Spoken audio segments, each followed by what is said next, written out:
The mere fact that you were an Easterner in those days labeled you fit only for one thing: death, and death at the hands of the Nigerian authorities. The Igbos and their associates were killed in practically every village in northern Nigeria. They were killed in many places in western Nigeria. They were in Lagos, even on Kata Bridge, the very center of Lagos. People were looked at and thought, oh, this looked an Igbo, and killed. The very first army officer killed in Lagos, actually, during that time was from Calabar, was killed on the bridge, and so on. Igbos were being hunted out and killed. The Igbos that remained in Lagos after the war began were herded together and detained without any trial or anything, no question of any legal rights. Till today, property of Igbos are still sequestered in various areas of Nigeria. Hello, beautiful people. Please, I am begging for your indulgence, just a bit of your time actually to watch this video that I'm about to show to you now. Well, before that, I want you to have trust on this page. There is no way a lot of people has accused us about propagating hate and stuff like that. But then what we are doing is to show you historical facts about the question that we are asking now has been asked several years ago. So, and it is important. And that is why, or that was why history was removed from our curriculum, so that we don't think, so that we can rise up and reason properly. But social media, thank God, has really brought us to that point that we can show historical documents, facts, and everything about who we are. And that is what we are doing with this channel, Unkind TV. Just do us a favor, share this page, share this video, and also subscribe to our YouTube channel at Unkind TV. Thank you. January 15, 1966 coup. Who carried out the coup, and for what reasons? Thank you for giving me this opportunity to try and enlighten people on this coup that seems to be at the center of subsequent problems in Nigeria.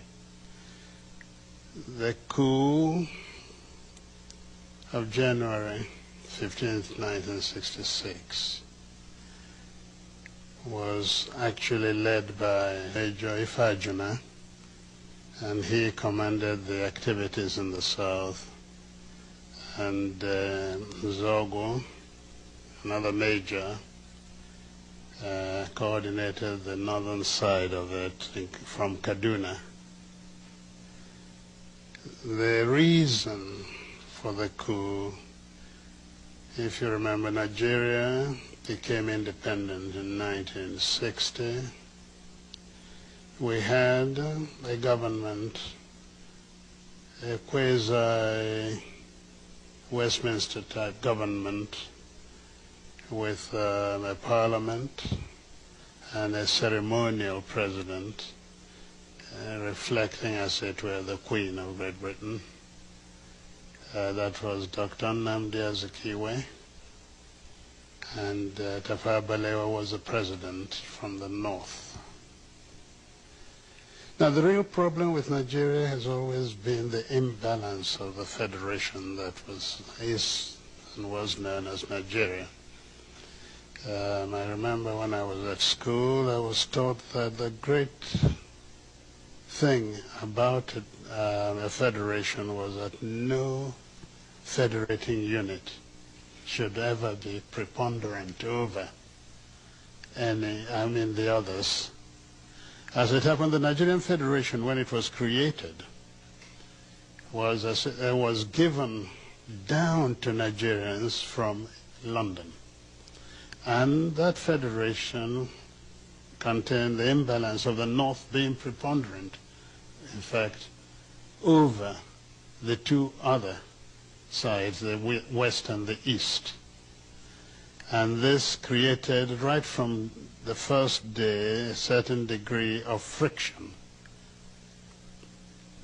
The North could dictate, and the South, whichever part of the South, could just complain if it's not in accord with what the North wished.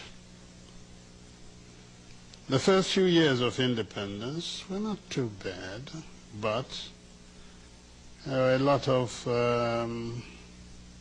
unfulfilled ambitions of the Nigerians, because in those days we thought that once you got independence, you were free and everything worked, and you joined the higher league of nations internationally, discussing what went on. In fact, to Nigerians it looked as though, and indeed they tended to show, that independence in itself was the achievement. Now Nigeria was free, as we're a member of the world. Instead of looking upon it as the beginning of our journey to nationhood. And I say this, and I want to underscore it. Nigeria was not, has never been a nation. We had the aspiration, hopes that Nigeria one day would become a nation. And that has been elusive up till today. The reason being that, most unfortunately, the powers in Nigeria were concentrated in the hands of the North, which was preponderant, and wrongly so. At independence, we hoped we would be able, in fact, the three leaders of the country had different notions of independence. There was the actual leader of the struggle for independence, Dr. Nnamdi Azikiwe, who rightly thought that independence now created, as it were, a beginning,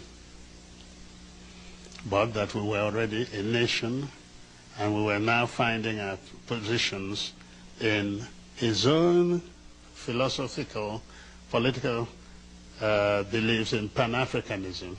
So we just had to move into the broad continental alliance. The North,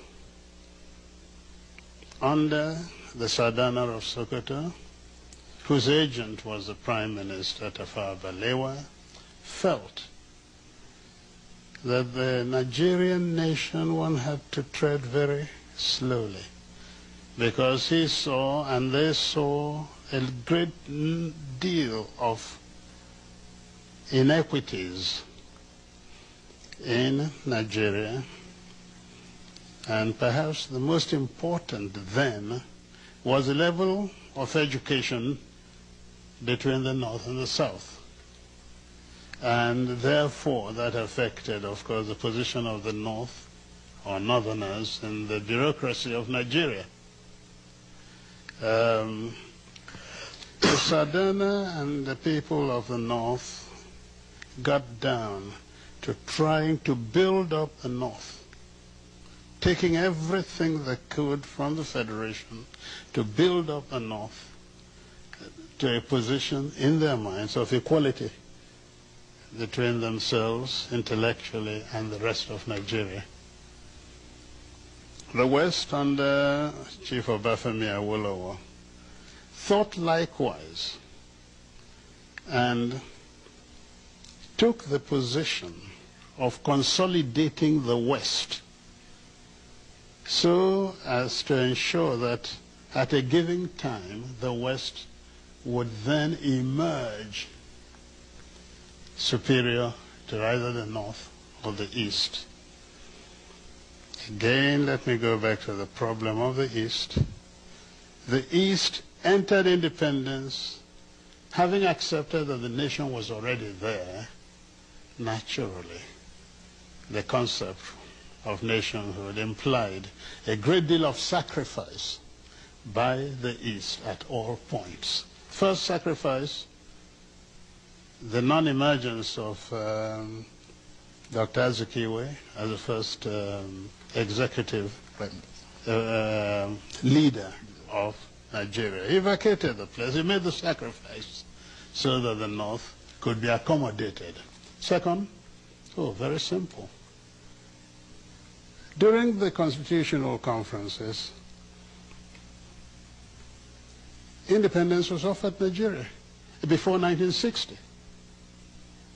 But to be able to accommodate the North, that Dr. Azikiwe believed was already part of a nation, we got this rather odd situation where a nationalist refused independence to wait for the North, and so on. Yet, your question, sir, was the question of the reason for the coup.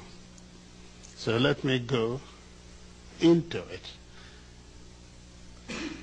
The teething problems of Nigeria after 1960, the independence, manifested itself in a number of ways. There was a friction over the preponderance of the North. There was certain difficulties about religious beliefs in the country. There was corruption, bad administration, and so on. But the real problem came from the West, which by 1966 was really in turmoil. And the reason was quite a simple one. Where does a leader lead from? In the North, the Sadana led from Kaduna in the North. His agent was in the South, Prime Minister. Awolowo for the West believed his position was better and he would be have greater effect on Nigeria if he ruled from the Federation. So he looked towards Lagos. And his deputy, Akintola, he was quite prepared to leave the West too. What a funny thing happened during the election. A funny thing happened.